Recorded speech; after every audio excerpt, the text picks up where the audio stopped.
उत्तर प्रदेश के ज़िला मुरादाबाद का थाना पागबड़ा के पास एक गांव है गुरेठा। और गुरेठा में दो व्यक्ति एक छोटी बच्ची को हाथ में लिए आते हैं और गांव से कहते हैं कि इस गांव का शमशान घाट कहाँ है, जहाँ पे लोगों का अंतिम संस्कार किया जाता है। गांव वालों ने पूछा आखिर बात क्या है, तो उन दोनों व्यक्ति ने बताया कि मेरी बच्ची है और इसकी मृत्यु हो गई, इसको दफनाना है। आखिर उस मुसीबत में सभी गांव वाले साथ आते हैं और फावड़ा उड़ा लेकर उसी गांव के एक नदी गागन नदी के किनारे जाते हैं। एक व्यक्ति दौड़ के जाता है और दुकान से कफन भी लाता है, उससे लपेट कर बच्ची को उसी गागन नदी के किनारे ले जाता है। एक व्यक्ति गड्ढा खोदा जाता है और बच्ची को उसमें दफनाया जाता है। ऊपर से जब रेत डाली जाती है तभी बच्ची हाथ पैर फेंक कर रोने लगती है। यह देख आम जो गांव वाले थे वो डर जाते हैं कि आखिर ये कैसा माजरा है। तो जब व्यक्ति से पूछा तो व्यक्ति डरने लगा। जब लोगों ने उससे कड़ाई की तो बोले थे ये हम आए हैं वहीं एक मेडिकल कॉलेज है पागबड़ा थाना क्षेत्र में, तीर्थंकर महावीर मेडिकल कॉलेज, उसी में मेरी पत्नी भर्ती है और इस बच्ची जब पैदा हुई तो मृत हो गई, उसी को दफनाने लाया हूँ, लेकिन ये कैसे ज़िंदा हो गई मुझे नहीं मालूम। लोगों ने इस मामले में शक हुआ, उन्होंने तुरंत पुलिस को फ़ोन किया। पुलिस आती है और जब कड़ाई से पूछताछ पता चलता है तो कुछ कहानी अलग निकल के आती है दोस्तों। हेलो दोस्तों, आज की कहानी उसी बच्ची की कि कैसे एक पिता ने अपने ही बच्ची को दफनाने जाने वाला था जो कि जिंदा थी। तो चलिए आज की कहानी शुरू करते हैं दोस्तों। मैं हूं इश्तियाक अहमद और आप देख रहे हैं the Hindi gadget news and analysis. दोस्तों ये घटना है जनवरी 2014 और उत्तर प्रदेश का एक ज़िला पड़ता है बरेली। और बरेली में एक व्यक्ति रहते हैं जिनका नाम राम भरोसे था। राम भरोसे के सबसे बड़ी औलाद थी राजेश और वो हफीज़गंज थाना क्षेत्र में एक मोटर मैकेनिक का काम करता था। जब बाप ने देखा कि बेटा अब अपने रास्ते पर है और अच्छा कमा खा रहा है तो सोचा कि लाओ इसको अब शादी कर देनी चाहिए। तो उस पिता राम भरोसे ने बरेली के ही नवाबगंज निवासी मुक्ता प्रसाद की बेटी सुनीता से उसकी शादी कर देते हैं और हंसी खुशी दोनों मियाँ बीवी साथ में रहने लगते हैं। तभी खर्चा बढ़ जाता है जिसके चलते राजेश को वो मोटर मैकेनिक का काम छोड़ना पड़ता है और वो चला जाता है उत्तराखंड के ज़िला रुद्रपुर में एक फैक्ट्री में काम करने लगता है जहाँ पर साइकिल का चैन बनता था। और कुछ ही दिनों बाद वो घर आता है और अपनी पत्नी सुनीता को भी लेकर चला जाता है रुद्रपुर। दोनों पत्नी और पति साथ में रहने लगते हैं खुशी खुशी। और उसी खुशी में एक और खुशी मिलती है, पता चलता है सुनीता गर्भवती हो गई है। दोनों की खुशी का ठिकाना नहीं रहता है और धीरे धीरे आगे समय बीतता है और राजेश भी अपनी पत्नी सुनीता का बहुत ख्याल रख रहा था। 7 महीने बाद होने पर उसकी पत्नी का अचानक तबीयत खराब हो जाता है। तो पति राजेश ने अपनी पत्नी सुनीता को लेकर एक पास में एक सरकारी हॉस्पिटल में गया और जब डॉक्टर ने चेक किया तो पता चला कि प्रसव को तो अभी 2 महीने के ऊपर बाकी है। ये 7 महीना में अगर प्रसव हो गया तो बड़ा दिक्कत का सामना करना पड़ सकता है बच्चे और माँ को दोनों को, इसलिए तुम किसी अच्छे हॉस्पिटल और प्राइवेट हॉस्पिटल में इसको दिखाओ। आखिरकार राजेश अपनी पत्नी को ले जाता है दूसरे हॉस्पिटल में जहाँ पर उससे पैसों की डिमांड की जाती है। उसके पास पैसा नहीं था, इसलिए अपनी पत्नी को लेकर मुरादाबाद स्थित तीर्थंकर महावीर मेडिकल कॉलेज में भर्ती कर देता है उत्तर प्रदेश में। उसी तीर्थंकर महावीर मेडिकल कॉलेज में 4 जनवरी 2014 को सुनीता ने एक प्यारी बच्ची को जन्म देती है और उस बच्ची का भी प्रसव का जो टाइम होता है 9 महीना बीता नहीं था, इसलिए वो बच्ची बहुत ही कमज़ोर थी, इसलिए डॉक्टर ने उसे रेक्यूरेटर में रखने के लिए कहा। और उस मेडिकल कॉलेज में सभी रेक्यूरेटर जो थे बच्चे को आईसीयू वो सारे फुल थे, इसलिए उस जो मेडिकल कॉलेज के डायरेक्टर हैं डॉक्टर विपिन कुमार जैन ने कहा कि तुम किसी दूसरे हॉस्पिटल में चले जाओ, वहाँ पर इस भर्ती को आईसीयू में रखो क्योंकि बच्ची बहुत कमज़ोर है और उसके कुछ भी हो सकता है।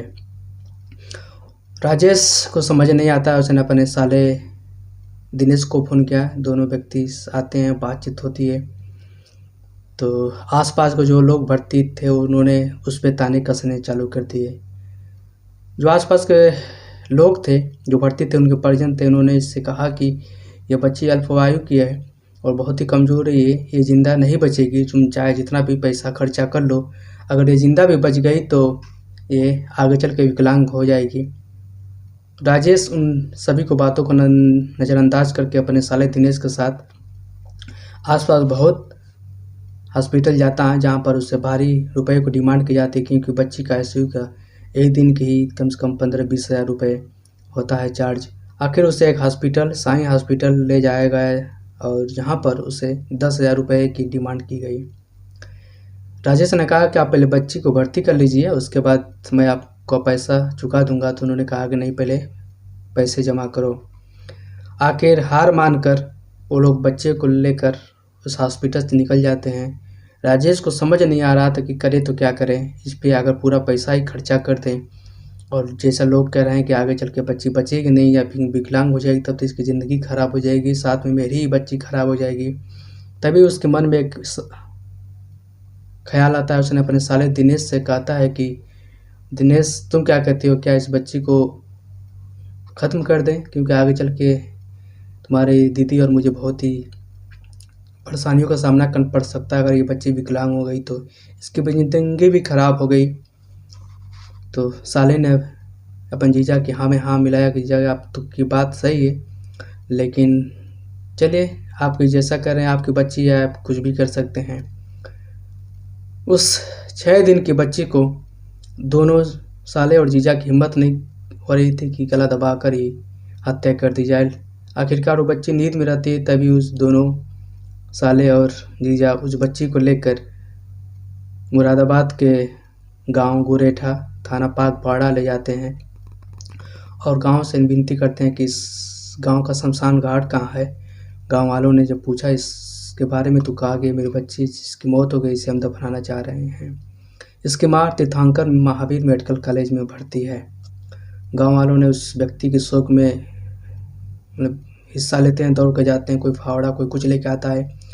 एक व्यक्ति दौड़ के जाता है, एक दुकान से कफन ले जाता है, कफन बच्ची को लपेट कर आखिरकार उस गांव के एक नदी बहती थी, गागन नदी के किनारे ले जाया जाता है और एक व्यक्ति गड्ढा खाना खोदता है और जब गड्ढा तैयार हो जाता है तब उसका बाप राजेश उस बच्ची को लेकर उस गड्ढे में रख देता है और तब उसको दफनाने के लिए रेत डाला जाता है। तो अचानक जो बच्ची हाथ पैर चलाने लगती है और रोने लगती है। देख गाँव वाले भी डर जाते हैं कि ये क्या माजरा है, एक मृत बच्ची जिंदा आखिर कैसे हो गई। उन्होंने बच्ची को उठाया। जब इन दोनों व्यक्तियों से पूछा तो ये दोनों व्यक्ति डरने लगे और जब इन्होंने भागने की कोशिश की तो आसपास के गांव और भी लोग आ गए जो खेत में काम कर रहे थे। लोगों ने देखा कि आखिर भीड़ क्यों इकट्ठा हो गई और जब लोगों ने पूछा तो उस व्यक्ति इधर उधर की बातें करने लगे कि जब हम हॉस्पिटल से निकले तो डॉक्टरों ने कहा था कि ये बच्ची मर गई है, इसे दफना दो, इसलिए हम इसको दफनाने आए हैं। भला कौन अपनी बच्ची को